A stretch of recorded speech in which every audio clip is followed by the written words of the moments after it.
안녕하세요. 풍성한 삶의 기초 두 번째 강의 시간입니다. 한 주간 잘 평안하게 보내셨나요? 하나님의 사랑이 가득하시길 기도드립니다. 이번 강의 때는 하나님을 알아가기와 하나님을 사랑하기라는 단계를 가지고 세 번째 만남과 네 번째 만남을 갖고자 합니다. 그래서 두 번째 2부이죠. 그리스도를 통한 하나님과의 인격적인 관계를 통해서 우리가 어떻게 하면 하나님을 알아가고 하나님을 배울 수 있는가에 대해서 공부하고자 합니다. 이 그림을 앞서 보여드렸었는데요. 이 그림을 보시면 우리가 있는데 우리가 그리스도 안에서 하나님을 알 수 있고 자신을 알 수 있고 세상을 알 수 있고 공동체를 알 수 있다라고 되어져 있는데 이번 강의에서는 하나님을 알아가는 초록색으로 되어져 있죠. 내가 그리스도와 함께 한다고 한다면 어떻게 하면 하나님과 인격적인 관계를 가질 수 있을까에 대해서 이제 알아가고자 합니다.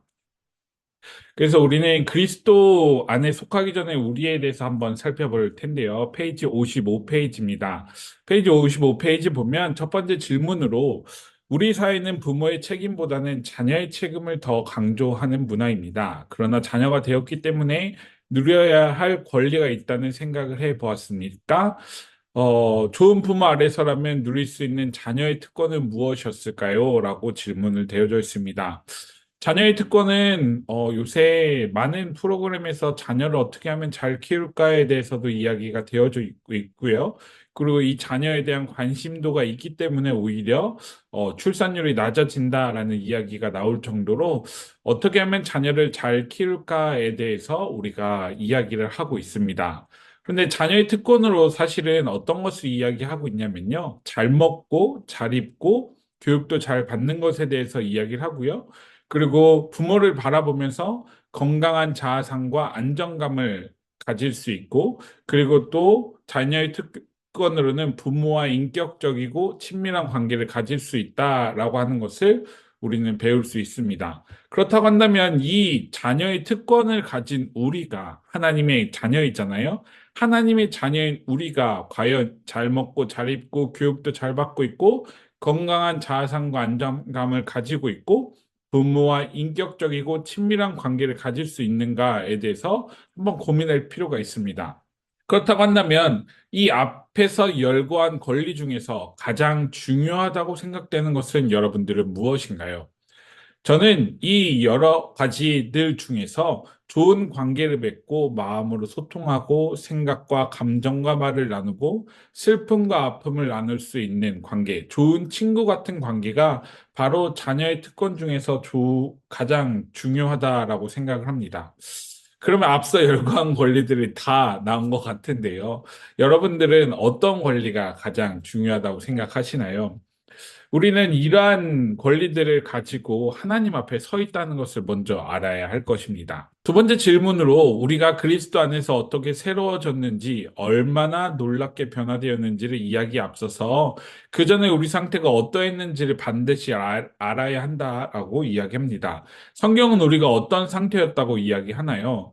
요한복음 3장 36절에는 아들을 믿는 사람에게는 영생이 있다. 아들에게 순종하지 않는 사람은 생명을 얻지 못하고 도리어 하나님의 진노를 산다라고 되어져 있습니다. 우리가 하나님을 믿기 전에 아들의 아들 예수 그리스도를 믿기 전에 우리는 그분에게 순종하지 않음으로 인해서 우리가 하나님의 진노를 산 자라고 이야기를 하고 있고요. 에베소서 2장 1절부터 3절에는 여러분도 전에는 허물과 죄로 죽었던 사람들입니다. 그때 여러분은 허물과 죄 가운데서 이 세상의 풍조를 따라 살고 공중의 권세를 잡은 통치자, 곧 지금 불순종의 자식들 가운데서 작용하는 영을 따라 살았습니다. 우리도 모두 전에는 그들 가운데서 육신의 정욕대로 살고 육신과 마음이 원하는 대로 행하였으며 나머지 사람들과 마찬가지로 날 때부터 진노의 자식이었습니다. 라고 성경은 이야기합니다. 이처럼 하나님이 진노하시는 이유는 우리가 아들에게 순종하지 않았다라고 표현하고 있고요. 하나님이 심판 아래 있는 모습으로 에베소서에서는 아들을 따르지 않고 세상 풍조를 따라 살고 육신의 정욕대로 살고 육신과 마음이 원하는 대로 살았기 때문에 우리가 하나님의 심판 아래 있었고 우리가 하나님의 진노를 갖고 있었다라고 표현을 하고 있습니다. 여러분은 어떠신가요? 우리가 부모의 특권을 가지고 있는다라고 했을 때 우리는 당연히 이러한 것을 누려야지라고 표현했다라고 한다면 그 좋은 부모 아래 있는 우리가 어떤 사람이었는지를 먼저 발견하는 우리가 되어야 돼요. 어떻다고 했죠? 성경은 우리가 하나님 아들의 말씀에 순종하지 않았다라고 표현을 하고 있는 것입니다. 그래서 세 번째 질문은 하나님과의 관계가 이렇게 깨어져 있을 때 우리는 그분을 어떻게 느끼게 되옵니까? 라고 또 그 원인은 무엇입니까? 라고 질문되어져 있습니다. 이사야 59장 2절에 이렇게 표현하고 있습니다. 오직 너희 죄악이 너희와 하나님 사이를 갈라놓았고 너희 죄 때문에 주님께서 너희에게서 얼굴을 돌리셔서 너희의 말을 듣지 않으실 뿐이다 라고 되어져 있어요. 얼굴을 돌리시는 하나님을 느끼고 우리의 말을 듣지 않으신 하나님을 경험한다라고 되어져 있어요. 그 이유는 무엇이라고 했죠? 우리의 죄 때문에. 우리 자신이 우리의 주인이 되어서 우리의 관계가 깨어졌다라고 되어져 있어요. 얼굴을 돌리신다는 것은 어떻게 보면 부모가 자녀를 바라보는 그 얼굴을 향하여 보지 않고 있다라고 하는 것과 마찬가지죠. 민수기 6장 24에서 26절을 보면 하나님께서 우리에게 얼굴을 향하여 드사 우리에게 평강 주시기를 원한다라고 되어져 있어요. 축복 기도 중에 하나인데요. 하나님께서 우리에게 얼굴을 바라보신다는 것은 우리를 사랑하고 계시고 우리와 함께 하신다는 뜻인데 하나님께서는 우리의 죄 때문에 하나님이 우리에게 얼굴을 돌리셨다라고 성경은 고백하고 있는 것입니다. 그러면서 이 얼굴을 돌리셨다라는 것들 중에서 그 원인으로는 너희의 말을 듣지 않으신다라고 표현하면서 우리의 죄가 있기 때문이다라고 표현을 하고 있다는 것을 우리는 기억을 해야 됩니다. 많은 그리스도인들에게는 구원의 감격이 별로 없다라고 표현을 하고 있는데요. 감사 기쁨이 없습니다. 그 이유는 무엇이었을까요? 왜냐하면 우리가 선택해서 하나님을 믿고 우리가 선택해서 하나님과 함께하고 우리가 선택해서 예배를 나오고 우리의 마음을 다해서 교회에 와서 예배를 드리고 있기 때문에 우리가 하나님께서 주신 구원의 감격이 별로 없다라고 우리는 느끼는 거예요. 다시 말하면 내가 선택했기 때문에 하나님 앞에 나와 있는 것 자체가 당연한 거라고 생각했기 때문에 우리는 그를 통해서 무지해지고 무던해지고 감사 기쁨이 없어진 사람이 되어진다는 것이죠. 과거에 내가 어떤 존재였는지를 잊어버렸기 때문이고요. 하나님 없이 살면서 하나님을 얼마나 반역했는지를 우리가 알아야 한다는 거예요. 그리스도인이라면 하나님과 우리의 관계는 장신구가 아니라 그저 매번 똑같은 관계로서 매번 장신구로서 우리에게 늘 있는 존재가 아니라 본질 그 자체라는 것을 기억해야지만 우리에게 감사, 기쁨이 있다는 것을 우리는 알 수 있는 것입니다. 이제 넘어가서 58페이지로 가면요. 그리스도 안에서 얻은 하나님과의 새로운 관계에 대해서 정립을 하고자 합니다. 그리스도를 알아가기 이전에 우리가 어떤 사람이었는지를 바라본다고 한다면 우리가 이제 그리스도 안에서 어떻게 하나님과 관계를 해 나가야 되는지에 대해서 기억을 해야 하는 것입니다. 첫 번째 질문은 우리가 예수님을 영접하여 그리스도 안에 있게 된 다음 우리와 하나님의 관계는 어떻게 변했습니까? 라고 되어져 있어요. 로마서 5장 10절부터 11절에는 이렇게 기록하고 있습니다. 우리가 하나님의 원수일 때에도 하나님의 아들의 죽으심으로 말미암아 하나님과 화해하게 되었다면 화해한 우리가 하나님의 생명으로 구원을 얻으리라는 것은 더욱더 확실한 일입니다. 그뿐만 아니라 우리는 또한 우리 주 예수 그리스도로 말미암아 하나님을 자랑합니다. 우리는 지금 그로 말미암아 하나님과 무엇을 하게 된대요? 화해를 하게 된 것입니다. 라고 기억을 하고 있습니다. 우리가 예수 그리스도와 개역개정을 보면 우리가 더 익숙하죠. 우리가 원수 되었을 때 그의 아들의 죽으심으로 말미암아 우리가 하나님과 화목하게 되어졌다라고 되어지면서 하나님 안에서 또한 마지막에 즐거워하느니라라고 되어져 있어요. 하나님께서 예수 그리스도를 보내셨고 그 예수 그리스도를 말미암아 우리가 하나님과 화목하게 되어지고 화해하게 되어짐으로 인해서 우리의 죄로 인한 관계가 허물어지고 하나님과 함께 즐거워할 수 있는, 하나님 안에서 즐거워할 수 있는 우리가 되어졌다라는 것을 우리는 기억을 해야 하는 것입니다. 이제 예수 그리스도 안에서 함께하는 우리가 그리스도인들이 어떠한 마음을 가지고 주님을 바라보고 주님과 함께해야 될까요? 우선 히브리서 10장 18, 19절에는 죄와 불법이 용서되었으니 죄를 사하는 제사가 더 이상 필요 없습니다. 그러므로 형제자매 여러분, 우리는 예수의 피를 힘입어 담대하게 지성소에 들어가게 되었습니다. 라고 되어져 있고요. 요한일서 4장 18절에는 사랑에는 두려움이 없습니다. 완전한 사랑은 두려움을 내쫓습니다. 두려움은 징벌과 관련이 있습니다. 두려워하는 사람은 아직 사랑을 완성하지 못한 사람이라고 되어져 있어요. 우리가 구약 성경에 보면요. 여기 히브리서 10장 18, 19절에 있는 내용의 이야기들을 우리가 알 수 있어요. 구약을 통해서. 그것은 무엇이냐면요. 구약 시대에는 대제사장이요. 그 방울을 메고 그리고 줄을 매달고 지성소로 들어갔어요. 그것은 무엇이냐면 그 모든 이들의 이스라엘 백성들의 죄를 속죄하기 위해서 대제사장이 들어간 거예요. 근데 방울과 줄을 왜 매달고 들어갔냐면 이 방울을 매달고 들어갔을 때 방울 소리가 계속 나면 대제사장이 살아있다는 것을 알게 된 거예요. 살아있으면 줄을 당기지 않아도 되는 거고요. 방울 소리가 나지 않고 대제사장이 아무런 소식이 없으면 줄을 당겨서 그 대제사장을 끌어냈어요. 왜냐하면 지성소에 들어갈 수 있는 것은 대제사장뿐이었기 때문이죠.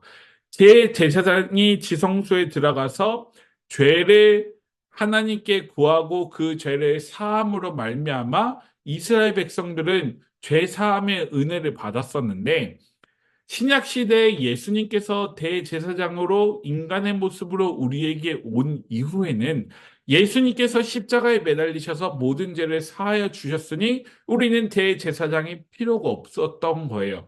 그러니 우리는 이제 지성소로 들어갈 수 있는 하나님과 함께 대면할 수 있는 은혜를 얻게 되어진 것이죠. 그래서 우리는 지성소에 들어갈 수 있는 은혜를 얻었으니 담대하게 들어갈 수 있는 은혜를 얻었으니 우리는 하나님의 영광을 담대하게 바라볼 수 있는 자가 되어야 하는 것입니다. 그래서 요한일서 4장에서 두려워하는 사람은 아직 사랑을 완성하지 못했다라고 표현되어진 거예요. 마찬가지예요. 우리가 하나님께서 주신 그 은혜가 있고 하나님의 영광을 바라볼 수 없는 사람이 되어졌음에도 우리는 예수 그리스도를 통해서 하나님 앞에 나아갔으니 하나님을 두려워하지 않고 하나님을 바라보고 하나님께 우리의 죄를 구할 수 있는 귀한 사람이 되어야 한다는 것입니다. 그렇다면 죄를 지을 때 우리는 어떻게 회개를 해야 하나라고 되어져 있는데요. 두려움 없이 회개를 해야 한다라고 우리는 표현해야 합니다. 우리를 완전히 용납하신 예수 그리스도를 기억하면서 과거, 현재, 미래의 모든 죄를 그분의 피로 용서하셨다라는 것을 기억하면서 우리는 지금 짓고 있는 죄조차도 하나님께서 우리를 용서해 주셨다라는 것을 기억하며 나아가야 돼요. 그렇다고 한다면 우리가 회개를 했을 때 잘못을 인정하고 돌이켜 하나님께로 나아가는 것, 방향을 잡고 은혜에 감사하는 것, 화목한 관계를 유지하기 위해서 반드시 필요한 것이다라고 우리가 알고 있는데, 그렇다고 한다면 내가 하나님 앞에 죄를 지은 것에 대해서 용서를 받았어요.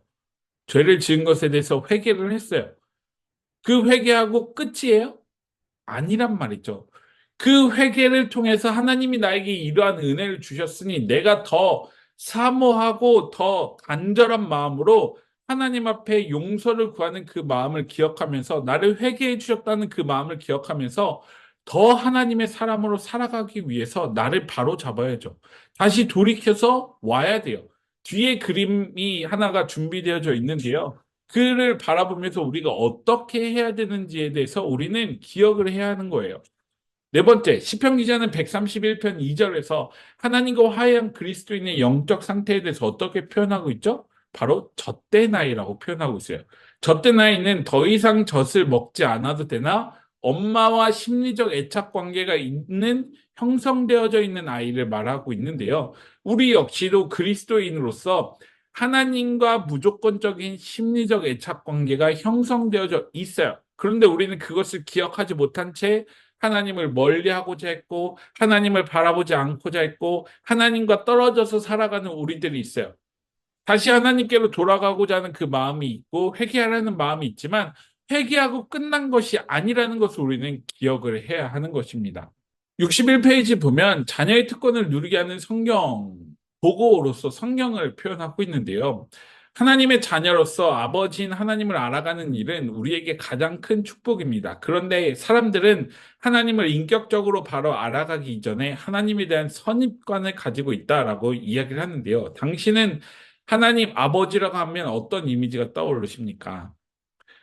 한국교회 많은 분들이 가정사 안에서 아버지에게 피해를 받았던, 아버지를 사랑하지 못하는, 상처를 입은 자들이 하나님에 대해서 똑같이 생각하는 경우가 많다라고 김영국 목사님은 이야기합니다. 그래서 나와 아버지의 심리적 상태가 나와 하나님과의 관계와 마찬가지로 되어져요. 그러니 아버지, 내가 살아온 환경 속에서 내가 살아온 환경 속에서 나의 아빠에게, 나의 아버지에게 이야기하지 못했던 것들이 있기 때문에 마찬가지로 하나님에게 똑같이 이야기를 하지 못하는 우리들을 발견해야 되는 것입니다. 이처럼 우리는 나와 내 부모, 내가 살아있는 부모와의 관계를 하나님과의 관계로 매칭시키는 사람들이 많기 때문에 내가 부모에게 하지 못했던 것들을 나의 아버지, 하나님 아버지 하지 못하는 경우들이 많이 있는데요. 우리는 그런 것들을 깨버려야 하는 것에 대해서 주문을 하고 있어요. 그렇다고 한다면 그러한 그 아버지에 대한 선입관을 어떻게 깨버려야 되냐? 그것은 바로 성경에 기록되어져 있다라고 되어져 있습니다. 그렇다고 한다면 우리가 성경을 어떤 책인가에 대해서 표현을 하면 하나님에 대한 가장 정확한 정보를 담고 있는 책이고요. 하나님이 어떤 분이고 세상 속에서 어떻게 일하셨는지를 알 수 있는 책이 바로 성경이라는 것을 우리는 알 수 있습니다. 히브리서 1장 11절부터 2절은 하나님이 우리에게 어떻게 소통한다라고 표현되어져 있냐면요. 하나님께서는 옛날에 예언자들을 통해서 여러 번에 걸쳐 여러 가지 방법으로 우리 조상들에게 말씀하셨으나 이 마지막 날에는 아들을 통하여 우리에게 말씀하셨다. 하나님께서는 이 아들을 만물의 상속자로 세우셨고 그를 통하여 온 세상을 지으라고 말씀하셨습니다. 라고 표현합니다. 이처럼 여러 번은 무엇이냐면 구약 시대의 가나안 시기, 바벨론 포로기의 예언자들, 정말 긴 구약 시대의 그 기간 동안 여러 번을 통해서 예언자들을 통해서 이야기하셨으나 하나님의 사랑이 전달되어지지 않으니 하나님께서는 이제 자신의 아들 예수 그리스도를 우리에게 보내주셔서 우리의 눈높이로 보내주셔서 예수 그리스도를 나의 사랑이다. 내가 너를 아직도 사랑한다라고 하는 것을 보여주시면서 우리의 마음을 확증하고 드러내셨다는 것을 이야기하고 있다는 것을 우리는 알 수 있습니다. 그래서 성경의 내용에는요, 사복음서는 예수 그리스도에 대해서 직접 증언한 것이고, 서신서는 예수님을 주로 받아들인 사람들이 어떻게 예수님을 믿었는지에 대해서 증언하는 것이 바로 서신서이고요. 구약은 예수님을 기대하고 기다리는 내용, 다시 말하면 이제 오실 것, 앞으로 오실 것에 대해서 그리고 왜 오셔야 하는지에 대해서 설명하고 있는 것이 바로 구약이고요. 예언서와 계시록은 다시 오실 예수님에 대해서 표현하고 있다라는 것을 우리는 알 수 있습니다. 그래서 예수 그리스도를 통해 하나님 아버지를 알 수 있는 것이 바로 성경의 내용입니다. 그래서 이 성경을 바라보면 우리가 예수 그리스도를 알 수 있고 예수 그리스도를 통해서 하나님을 알 수 있고 하나님이 나를 어떻게 사랑하시고 하나님이 나와 어떻게 함께 하시기를 원하는지에 대해서 올바른 지식을 우리가 성경을 통해서 알 수 있다는 것을 우리는 기억해야 합니다. 세 번째는 성경이 하나님이 어떤 분이신지에 대해서만 알려주시는 것이 아니라 하나님이 그리스도인들에게 하신 말씀이 무엇인지에 대해서도 알려주고 있다라고 표현합니다. 히브리서 4장 12절은 하나님의 말씀은 살아있고 어떤 양날 칼보다 더 날카롭습니다. 그래서 사람 속을 꿰뚫어 혼과 영을 갈라내고 관절과 골수를 갈라놓기까지 하며 마음에 품은 생각과 의도를 밝혀냅니다. 라고 표현되어져 있는데 이를 우리가 많이 외웠었죠. 하나님의 말씀은 살아있고 활력이 있어 좌우의 날선 어떤 것보다도 예리하여 혼과 영과 및 관절과 골수를 찔러 쪼개기까지 하며 또 우리의 마음의 생각과 뜻을 판단하신다라고 되어져 있어요. 성경은 하나님에 대한 지식을 전달해 줄 뿐만 아니라 살아있고 힘이 있고 좌우의 날선 어떤 양날의 칼보다 더 우리의 속을 들여다보고 분석하시면서 우리의 마음에 품은 생각과 의도를 밝혀내신다라고 기록을 하고 있다는 것을 기억해야 합니다. 그렇기 때문에 우리는 성경을 읽을 때 우리의 자세로서는 하나님의 말씀을 듣는다라는 자세를 가지고 내가 읽는다는 것이 아니라 듣는다라는 자세를 가지고 제게 말씀하십시오. 제가 듣겠습니다라고 응답을 하며 하나님의 말씀을 읽어야 하는 것입니다. 경청하는 자세가 없으면 하나님의 말씀을 읽어도 깨닫지 못한다는 것을 반드시 기억하시길 바랍니다. 그래서 말씀으로 자녀의 특권을 누릴 수 있는데요. 그것은 바로 디모데후서 16절부터 17절에 기록되어져 있습니다. 3장 16절 17절에서 이렇게 기록하죠. 모든 성령은 하나님의 감동으로 된 것으로 교훈과 책망과 바르게 함과 의로 교육하기에 유익하니 이는 하나님의 사람으로 온전하게 하며 모든 선한 일을 행할 능력을 갖추게 하려 함이라 라고 개역 개정에 기록되어져 있습니다. 그래서 내비게이터 선교회에 이런 그림이 있다라고 합니다. 바로 우리가 앞으로 쭉 직선으로 걸어가야 될 길이 있다라고 한다면 우리는 교훈을 가지고 걸어가야 될 길을 가지고 보여주지만 우리는 어떻게 되어지죠? 자꾸자꾸 다른 길로 가게 되어져요. 다른 길로 가게 되어지면 하나님께서 우리에게 성경을 통해서 책망을 하시죠. 어디서 길을 벗어났는가를 보여주죠. 그래서 다른 길로 가지 않고 다시 하나님께서 성경을 통해서 우리를 바르게 한다라는 것을 보여줌으로써 다시 원래 가야 될 길로 돌아오면 우리에게 뭐를 하죠? 의로 교육하면서 지속적으로 그 길을 걷는 방향을 알려준다라고 내비게이터 선교회의 그림을 통해서 김영곤 목사님이 이야기합니다. 교훈을 통해서 우리가 바르게 걸어가야 될 길을 알려줌에도 우리는 잘못된 길을 들어가면 하나님께서 성경을 통해서 우리에게 주시는 말씀을 통해서 성령을 통해서 우리를 책망하시고 왜 길이 잘못되어졌는가를 알려주시면서 우리를 바르게 하면서 다시 어떻게 한다고요? 의로 교육하면서 우리에게 어떤 마음을 갖고 어떤 마음으로 살아가야 되는지에서 알려주신다는 것입니다. 그래서 우리의 삶의 모든 영역과 관련한 교훈을 어디서 얻어야 된다? 성경을 통해서 얻어야 된다라고 이야기를 합니다. 그래서 하나님의 사랑으로 온전하게 선한 일을 해야 하는 것이 바로 우리가 성경을 통해 배워야 하는 것이고 성경을 통해 우리의 특권을 누릴 수 있는 바로 기회가 되어야 하는 것입니다. 하나님의 말씀을 누릴 수 있는 5가지 방법은 무엇인가에 대해서 손가락으로 표현을 하고 있는데요. 손가락 번호를 잘 보셔야 돼요. 근데 김영곤 목사님은 이 손가락을 약간 번호를 섞어 놓으셨는데 저도 읽으면서 이게 뭐지라고 되어져 있는데 먼저 생각을 해보시면 5번째 있는 엄지 손가락이 가장 중요합니다. 그 이유는 엄지 손가락은 나머지 다른 손가락과 맞닿을 수 있는데요. 그래서 이 5번째 5번을 묵상이라고 김영구 목사님은 잡아놓았어요. 읽거나 들은 내용을 마음에 품는 것을 바로 묵상이라고 잡아놓았는데 그 이유는 1, 2, 3, 4번에 해야 될 것들을 다 묵상을 해야 되는 이유가 있기 때문이라고 표현을 합니다. 그래서 검지손가락, 2번째 손가락은 듣기입니다. 말씀 듣기인데요. 하나님께서 나에게 하시는 말씀을 들어야 하는 것이 바로 우리의 첫 번째고요. 2번째는 읽기. 하나님의 성경 이야기를 읽는 것. 3번째 손가락이 바로 읽기고요. 그 다음에 마지막 새끼손가락이 암송이에요. 우리의 심령과 마음에 새길 수 있는 것이 새끼손가락이고 4번째 손가락이 연구예요. 더욱 자세히 알고 읽고 듣는 것이 바로 4번 연구로서 되어져 있다는 것입니다. 그래서 1, 2, 3, 4번은 묵상이 반드시 필요하고 그 묵상을 통해서 우리가 하나님의 말씀을 읽거나 누릴 수 있다는 것을 우리는 기억을 해야 합니다. 3번째, 하나님의 말씀으로 자녀의 특권을 누릴 수 있는 3번째 질문은 무엇이냐면 그리스도인들에게 부과된 의무가 절대 아니다라고 되어져 있습니다.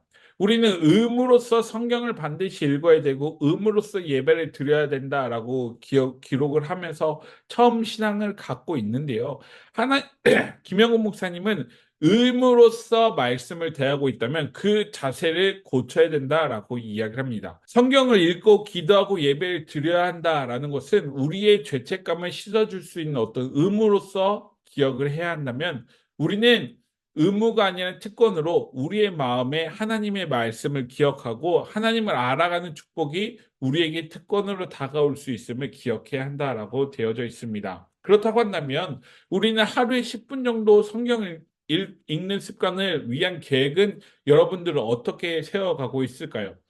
우리가 삼회교회에서 하고 있는 공동체 성경 읽기로 10분 정도 할 수 있고요. 그리고 매일매일 우리가 10분 정도 하나님의 말씀을 읽으면서 하나님 앞에 나아갈 수 있는 시간을 우리는 가져보아야 하는 것이 우리의 이유고 우리의 삶이 하나님과 함께하는 방법으로서 우리에게 작용할 수 있는 것입니다. 그래서 성경 말씀을 읽는 것은 의무다, 특권이다? 의무가 아니라 특권임을 기억하면서 우리가 주님 앞에 서야 하는 것임을 반드시 기억하시길 바랍니다.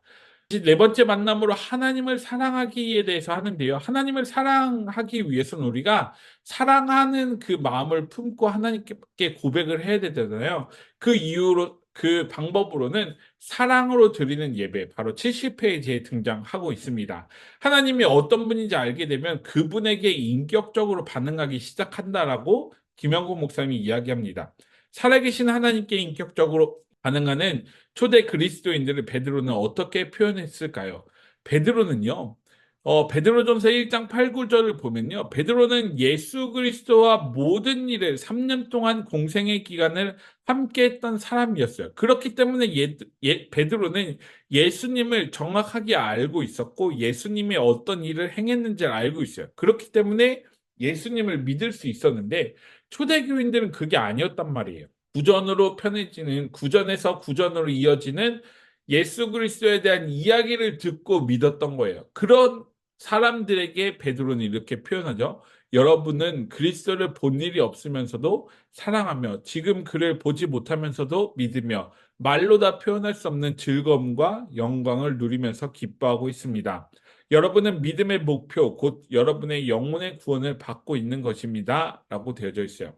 베드로는요, 직접 보고 경험하고 느낀 자였음에도 직접 보지 못한 자들이 이렇게까지 열심히 믿을 수 있을까라고 하면서 놀라웠던 거예요. 그런 그들에게 뭐라고 표현하죠? 말로 다 표현할 수 없는 즐거움과 영광을 누리면서 기뻐하고 있다라고 이야기를 합니다.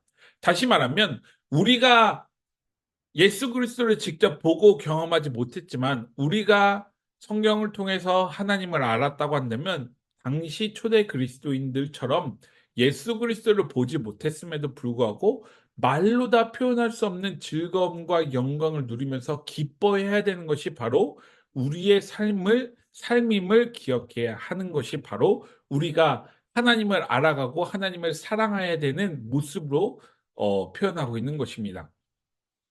바로 인격적인 관계를 만들어 나가라고 이야기하는 것이죠.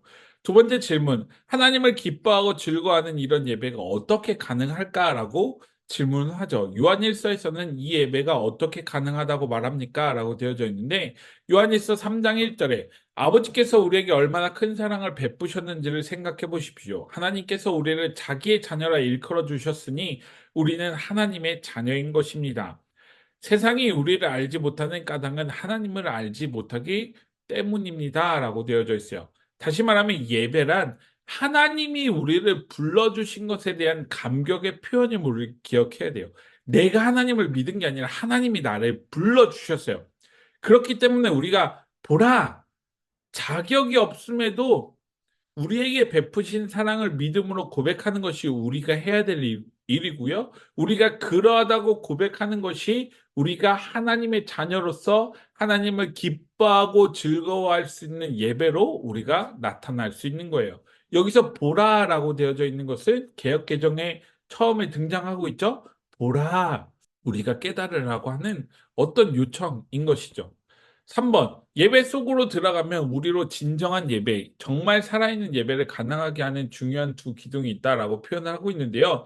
그것은 무엇이냐면 요한복음 4장 24절에는 하나님은 영이시니 예배하는 자가 영과 진리로 예배할지니라 라고 되어져 있는 우리의 고백이 되어져야 되는 거예요. 여기서 영은 사실 성령의 영일 수도 있고 우리 자신의 영적 기능일 수도 있지만 그 영은 하나님을 알아가는 주관적 체험, 바로 성령의 도우심을 통해서 우리가 예배를 통해서 하나님을 알아갈 수 있는 어떤 체험으로서 우리가 기억해야 되는 것이고요. 여기서 말하면 두 번째 진리는요, 예수 그리스도를 통해 나타난 진실들, 복음서를 통해서 우리에게 예수 그리스도가 알려주시는 그 음성들을 기억하면서 하나님을 예배한다고 한다면 우리가 정말 살아있는 예배를 할 수 있다는 것을 우리는 기억을 할 수 있습니다. 네 번째, 예배의 축복은 무엇입니까? 라는 그 질문에 히브리서 4장 16절을 표현하고 있는데요. 담대하게 은혜의 보좌로 나아갔을 때, 예배의 자리로 나아갔을 때, 그리하여 우리가 자비롭고 은혜를 얻어서 뭐라고죠? 세 번역에는 제때 주시는 도움, 그리고 개역개정에는 때를 따라 돕는 은혜라고 되어져 있죠. 담대하게 은혜의 보좌로 나갈 때 우리가 하나님과 교감을 하면서 살아계신 하나님과 교감을 하면서 경외하는 하나님께서 주시는 축복으로 우리에게 때를 따라 돕는 은혜를 주신다라는 것을 우리는 예배의 축복임을 기억해야 하는 것입니다. 그렇기 때문에 우리가 우리 스스로 물어봐야 합니다. 하나님에 대해서 새롭게 알게 되며 나의 언어로 어떻게 하나님을 사랑하고 어떻게 나의 언어로 하나님을 표현할 수 있는지에 대해서 우리 스스로 대답해 볼 수 있어야 돼요. 그것이 바로 우리가 사랑으로 드릴 수 있는 주님께 나아갈 수 있는 방법이 예배로서 우리의 언어로 고백하고 우리의 삶으로 고백하는 것이 되어진다는 것입니다. 그래서 세 번째 연결되어지는 것이 바로 무엇이냐면 세 가지 형태의 예배인데요. 페이지 73페이지입니다. 히브리서 13장 15절에는요. 다양한 표현이 예배, 다양한 모습으로 우리 삶에 나타나는데 히브리서 13, 15절에는요. 개인의 참여에 대해서 예배를 합니다.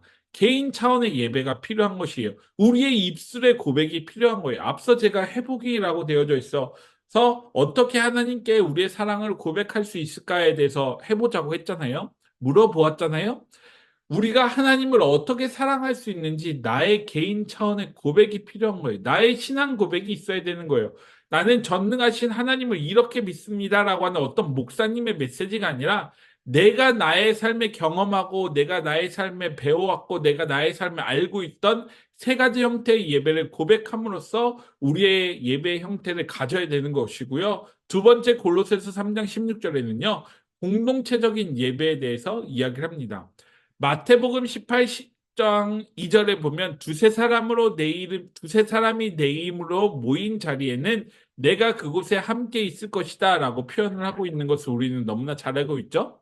이처럼 모든 사람들이 한마음 한뜻으로 많은 이들이 함께 모여서 예배를 드리는 그곳에 하나님께서 함께 하신다고 계시면 같은 마음을 가진 이들이 같은 하나님을 찬양할 때 그곳에 하나님의 임재와 영광을 경험할 수 있음을 우리는 알 수 있는 거예요.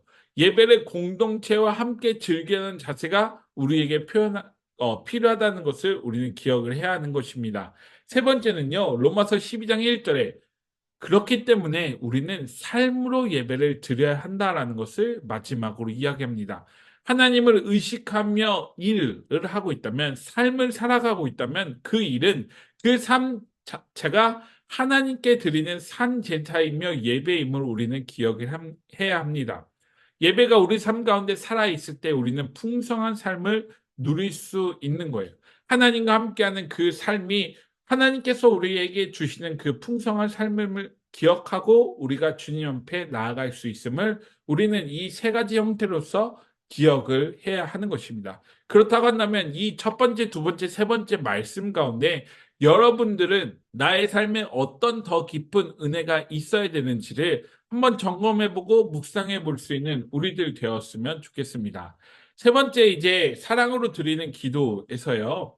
76페이지입니다. 빌립보서 4장 6절부터 7절에서 기도할 때의 자세와 축복에 대해서 무엇을 가르쳐 주는가에 대해서 우리는 빌립보서 4장 6절부터 7절에 있는 말씀을 기억할 수 있으면 좋을 것 같아요. 너무 잘 알고 있죠. 아무것도 염려하지 말고 다만 모든 일에 기도와 간구로 너희 구할 것을 무엇으로? 감사함으로 하나님께 아뢰라. 그러면 모든 지각에 뛰어난 평강이 그리스도 예수 안에서 너희 마음과 생각을 지키실 것이다라고는 개역개정 성경 우리가 너무 익숙하고 있어요. 하나님께서는 주님 앞에 나와서 사랑으로 기도하고 있는 그 모습에 대해서 아무것도 염려하지 말고 감사하는 마음으로 하나님께 무엇을? 우리의 영혼을 의탁하라라고 표현을 하고 있습니다. 그러면 모든 지각에 뛰어난 하나님께서 그리스도 예수 안에서 무엇을 하신다고요? 지켜주신다라고 되어져 있어요. 다시 말하면 들어주신다라고 기록되어져 있는 게 아니에요.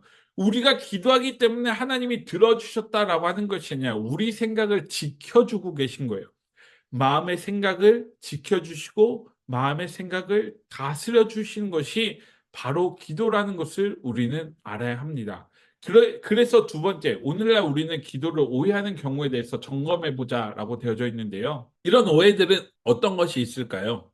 기도를 통해서 하나님의 응답을 이끌어낸다는 것을 우리는 하지 않아야 돼요. 내가 열심히 기도했기 때문에 내가 이렇게 수많은 시간 정말 기도했기 때문에 하나님께서 응답해 주신다라는 사실을 우리가 이러한 마음을 생각을 버려야 돼요. 지성이면 감천이라는 생각을 우리가 버려야 돼요. 그 이유는 한국 민속 신앙 안에서 우리가 치성 드린다라고 되어져 있죠. 비나이다, 비나이다. 그리고 불교에서도 삼천배 뭐 엄청나게 절을 하는 기도가 있잖아요. 그 절을 하면서 나의 모든 것을 드려가면서 기도할 때 '하나님께서 나에게 응답해 주시지 않을까?' 라고 하는 생각을 우리는 버려야 돼요. 앞서 우리가 빌립보서에서 읽었던 성경의 말씀을 기억한다고 한다면 나의 기도를 들어주시는 것이 아니라 무엇이죠? 나의 생각과 마음을 지켜주시고 다스려 주셔서 하나님의 계획하심을 이뤄가는 것이 바로 그 기도라는 거예요. 그렇기 때문에 내가 기도해서 응답해 주신 것이 아니라 하나님의 계획하심 안에서 하나님의 구속하심 안에서 우리가 기도했을 때 하나님께서 이런 것들을 차근차근 이끌어 가시는 거예요. 내가 기도했기 때문에 들어주신다는 것은 내가 주인인 죄를 지어가는 거예요. 그렇기 때문에 우리는 하나님의 주인이잖아요. 하나님을 주인이라고 고백했잖아요. 하나님의 주인이기 때문에 하나님께 우리가 고백했을 때 하나님께서 나의 말씀에 그렇구나. 너의 생각을 내가 지켜주겠다. 너의 마음을 내가 다스려 주겠다 하시면서 하나님의 계획하심을 이뤄가는 것이 우리의 삶의 기도라는 것을 우리가 기억해야 되는 것이고요. 두 번째는 보험성 기도예요. 미리미리 자세하게 기도하지 않으면 들어주시지 않을 것 같은 상황이 우리는 이러한 오해를 해요. 어떤 분들은 제가 특별하게 여기 배우자 기도를 써 놨는데 젊은 친구들이 이런 이야기를 해요. 하나님께 내가 자세하게 구체적으로 하나님께 기도하지 않으면 하나님이 이러한 사람을 만나지 못하게 하실 거야라고 하시는 분이 있어요. 물론 좋아요. 하지만 그러한 상황을 우리가 지향해야 되는 것은 맞아요. 수련회 때도 마찬가지죠. 하나님께 이런 기도를 했는데 '내가 날씨 기도를 안 했네. 내가 교통사고가 일어나지 않게 기도를 했네.' 라고 했을 때 거기서 사고가 났다라고 하면 우리가 기도하지 않아서일까요? 아니에요. 그거는 일어날 수밖에 없는 어떤 필연적인 상황 안에서 하나님께서 우리를 경험하게 하는 어떤 필연적인 상황 안에서 우리를 지켜 주시고 우리를 보호해 주신 것을 우리가 거기에 감사를 해야 되는 거예요. 물론 거기 가서 다칠 수도 있어요. 이런 배우자를 만나지 못할 수도 있어요. 하지만 그를 통해서 하나님께서 나에게 말씀하고자 하시는 바가 무엇일까? 내가 정말 이 사건 사고를 통해서 정말 내가 사랑하는 사람을 잃었는데 정말 하나님이 왜 나에게 이렇게 말씀하셨을까? 내가 기도했으면 이런 일이 벌어지지 않았을까?'라고 하는 생각들을 버리고 '하나님이 이를 통해서 나에게 말씀하고자 하시는 바가 무엇일까?' 그런 것들을 우리가 기억하면서 주님 앞에 나아가야 되는 것이 우리가 이러한 기도를 오해하지 않고 나아가는 것들 중에 하나라는 것을 우리가 기억해야 되는 것입니다. 빌립보서 4장 6 절부터 7절 아무것도 하지 말라고 말씀하시는 그것을 기억하며 주님께 나아가야 되는 것이죠. 세 번째는요. 하나님을 교육하는 기도예요. 내가 이렇게 알고 있기 때문에 하나님 나의 생각과 뜻이 이러합니다. 하나님 나를 이렇게 이끌어 가야 돼요. 나의 삶을 이렇게 해 주세요라고 하나님을 가르치는 게 아니라 하나님의 관점으로 우리의 생각이 변화되어야 되는 것을 우리가 기억해야 되는 거예요. 우리가 아는 상황보다 하나님이 아는 상황이 더 크고 높다는 것을 우리는 알 수 있잖아요. 너무나 잘 알고 있잖아요. 그런데 기도하면서 우리는 하나님을 교육해요. 하나님, 내가 이렇게 생각하고 내가 이렇게 알고 있으니 하나님 이렇게 해 주는 게 어때요? 라고 기도하는 것들을 우리가 하지 않아야 된다는 것입니다. 네 번째는 비인격적인 기도예요. 저도 지금 교육을 통해서 일방적으로 말을 하고 있는데요. 인격적인 관계는 일방적인 것이 아니라 서로 대화를 하는 거예요. 나의 자녀에게 내가 계속 말만 하면 그 자녀가 나에게 표현하지 않으면 그것은 어떻게 되어져요? 자녀가 어떤 생각을 알고 있는지 알 수 없는 거예요. 자녀가 나에게 계속 이야기를 하고 있는데 내가 말하지 않으면 내가 아빠가 어떤 말을 하고 있는지를 알 수 없는 거예요. 기도는요, 기도하면 우리가 하나님께 일방적으로 고백하고 일방적으로 말을 하고 있는 우리의 모습을 발견할 수 있잖아요. 이거는요, 비인격적인 거예요. 하나님께서 나에게 어떤 말씀을 하시는지, 하나님께서 나에게 어떻게 음성을 들려주시는지를 연습을 해야 돼요. 내가 기도를 했으면 하나님께서 나에게 하시는 말씀을 들을 줄을 알아야 된다는 것입니다. 듣는 시간이 반드시 필요하다는 것을 우리는 기억을 해야 합니다. 하나님은 그분의 사랑을 의지해서 드리는 건강한 기도를 기뻐하고 계세요. 그렇기 때문에 인격적으로 우리가 기도를 드려야 하는데요.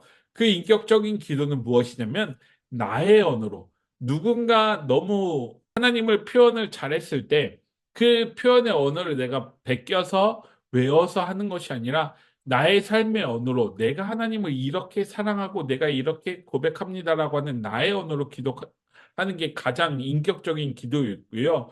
두 번째는 하나님의 뜻을 분별하고 이루어지길 소망하는 기도가 바로 인격적인 기도. 나의 일상을 나누고 대화하는 기도가 인격적인 기도이고요. 말씀 속에 등장하는 내가 오늘 배운 하나님, 내가 오늘 기억한 하나님과 그 성품과 함께 살아가는 일상을 보내는 기도가 바로 인격적인 기도예요. 나의 삶의 이러한 언어로 내가 살아가고 있는데 나와 맞지 않는 어떤 채색의 옷을 입고 나의 입에 들어가 있지 않은 언어로 하나님께 기도한다고 한다면 그것은 내가 진정으로 하나님을 표현하지 못하는 것이고 내가 진정으로 하나님과 함께 만나지 못하는 것임을 기억했으면 좋겠어요.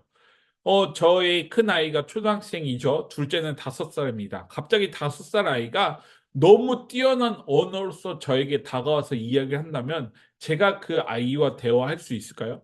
그 아이가 하는 말을 못 알아들을 수도 있어요.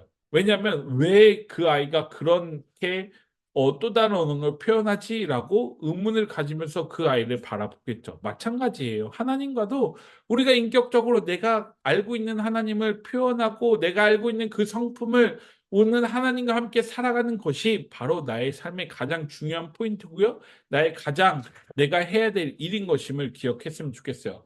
이제 마지막 그 78 페이지로 넘어가면 사랑으로 드리는 순종이 표현되어져 있는데요. 예배와 기도를 통해 우리가 하나님께 사랑을 표현한다고 한다면 요한복음 14장 21절에 하나님을 정말 사랑하는 사람들에게 나타나는 특징을 우리가 무엇인지를 우리가 발견할 수 있어요. 하나님을 사랑하는 특징으로 내 계명을 받아서 지키는 사람은 나를 사랑하는 사람이요 나를 사랑하는 사람은 내 아버지의 사랑을 받을 것이다. 그리고 나도 그 사람을 사랑하여 그에게 나를 드러낼 것이다라고 되어져 있어요. 하나님을 정말 사랑하는 사람은 무엇을 한다고 되어져 있죠? 계명을 받아 지키는 사람이 있다라고 표현하고 있어요. 그것은 바로 순종하는 사람이에요. 하나님의 첫째 되는 하나님을 사랑하고 이웃을 사랑하는 것이 바로 크고 첫째 되는 계명이고 둘째 되는 계명이라고 이야기를 했죠. 이처럼 하나님께서 말씀하신 성경에서 말씀하시는 그 말을 받아서 우리가 지키는 사람, 순종할 줄 아는 사람이 되어야 하는 것임을 이야기합니다. 진정으로 하나님의 계명을 순종하고 나아가려 할 때 우리에게 가장 큰 방해가 되는 것은 무엇이다라고 되어져 있냐면 마태복음 6장 24절은 바로 재물이라고 되어져 있습니다.